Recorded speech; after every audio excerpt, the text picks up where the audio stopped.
नमस्कार दोस्तों, स्वागत है आपका फ्रेश अपडेट में। मैं हूं एबी और आज एक ऐसा बयान आया है जिसने भारत और विश्व राजनीति में हलचल मचा दी है। क्या नाटो सच बोल रहा है? आज की वीडियो में हम जानेंगे कैसे इंडिया ने नाटो चीफ को एक्सपोज किया और क्यों यह मामला सिर्फ एक गलत दावा नहीं बल्कि भारत की रणनीतिक आवाज है। दोस्तों, आपको ये बता दूं कि नाटो चीफ मार्क रूटे ने हाल ही में एक इंटरव्यू में बड़ा दावा किया। उन्होंने कहा कि अमेरिका ने भारत पर टैरिफ्स लगाए क्योंकि भारत अभी भी रूस से तेल खरीद रहा है। और इन टैरिफ्स के बाद उन्होंने आरोप लगाया कि पीएम मोदी ने रूस के राष्ट्रपति पुतिन को फोन किया और उनसे पूछा, एक्सप्लेन योर स्ट्रेटेजी। मतलब नाटो चीफ का कहना था कि भारत अमेरिकी दबाव की वजह से रूस से एक्सप्लेनेशन मांग रहा है, लेकिन असल में इसका कोई सबूत नहीं है। इसलिए इस बयान को लेकर मीडिया और राजनीतिक हलकों में बहुत हंगामा मच गया है। दोस्तों, नाटो चीफ के इस बयान पर भारत ने तुरंत ही कड़ी आपत्ति जताई है। मिनिस्ट्री ऑफ एक्सटर्नल अफेयर्स ने साफ कह दिया कि यह दावा फैक्चुअली इनकरेक्ट है और पूरी तरह से बेसलेस है। MEA ने यह भी बताया कि किसी भी समय प्रधानमंत्री नरेंद्र मोदी जी ने राष्ट्रपति पुतिन से इस तरह की कोई बातचीत नहीं की, ऐसी कोई कन्वर्सेशन नहीं हुई है। इतना ही नहीं, भारत ने इस बयान को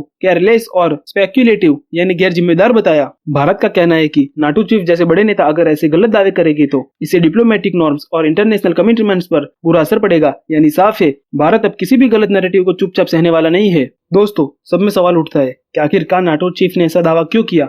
पिछले 2-3 सालों में भारत रूस से सस्ते दामों पर भारी मात्रा में तेल खरीद रहा है। खासकर अमेरिका और यूरोप चाहते हैं कि रूस की इकोनॉमी पर दबाव डाला जाए, लेकिन भारत की खरीद से रूस को आर्थिक राहत मिलती है। यही वजह है कि वेस्ट कई बार भारत की पॉलिसी को लेकर अनकंफर्टेबल महसूस करता है। हम सबको मालूम है कि अमेरिका ने हाल ही में भारत पर टैरिफ्स लगाए, ये दिखाने के लिए कि अगर तुम रूस से तेल खरीदोगे तो इसकी कीमत तुम्हें चुकानी पड़ेगी। नाटो चीफ का बयान शायद उसी प्रेशर को जस्टिफाई करने की कोशिश कर रहा है ताकि दुनिया को लगे कि इंडिया अब रूस से दूरी बनाने लगा है। अमेरिका और यूरोप अक्सर नैरेटिव बनाते हैं कि इंडिया नेचुरल नहीं बल्कि रूस की पॉलिसीज को इनडायरेक्टली सपोर्ट करता है। मार्क रूटे का बयान उसी नैरेटिव को पुश करने का हिस्सा लग रहा है। नाटो और वेस्ट को ये दिखाना जरूरी है कि सैंक्शन और टैरिफ्स काम कर रहे हैं। अगर दुनिया को लगे कि भारत भी यूएस के प्रेशर में आ रहा है तो वेस्ट की क्रेडिबिलिटी और मजबूत होती है। लेकिन इंडिया ने उनके इस नैरेटिव को सीधा चैलेंज कर दिया है। भारत हमेशा से कहता आया है और foreign policy is based on national interest not on pressure from others. चाहे नॉन अलाइन मूवमेंट का दौर हो या आज का मल्टीपोलर वर्ल्ड, इंडिया अपनी स्ट्रेटेजी की ऑटोनॉमी पर जोर देता है। यही वजह है कि इंडिया का स्टैंड वेस्ट को बार बार खटकता है।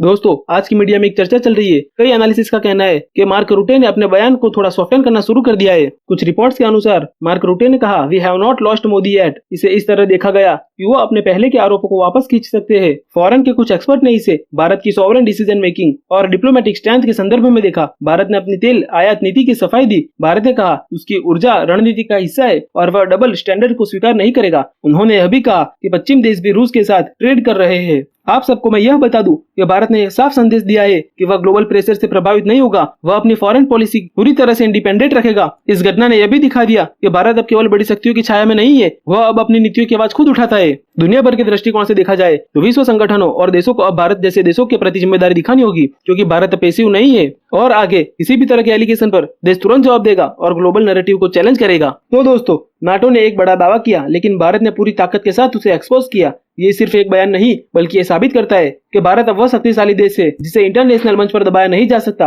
अगर हम अपनी आवाज मजबूत रखेंगे तो दुनिया सुनने को मजबूर होगी। आप क्या सोचते हो कि मार्क रूटे का बयान सिर्फ राजनीतिक चाल थी या कुछ और? कमेंट्स में जरूर बताइए। अगर आपको ये वीडियो पसंद आया हो तो लाइक करें, शेयर करें और सब्सक्राइब करना मत भूलिएगा। मिलते हैं नेक्स्ट वीडियो में।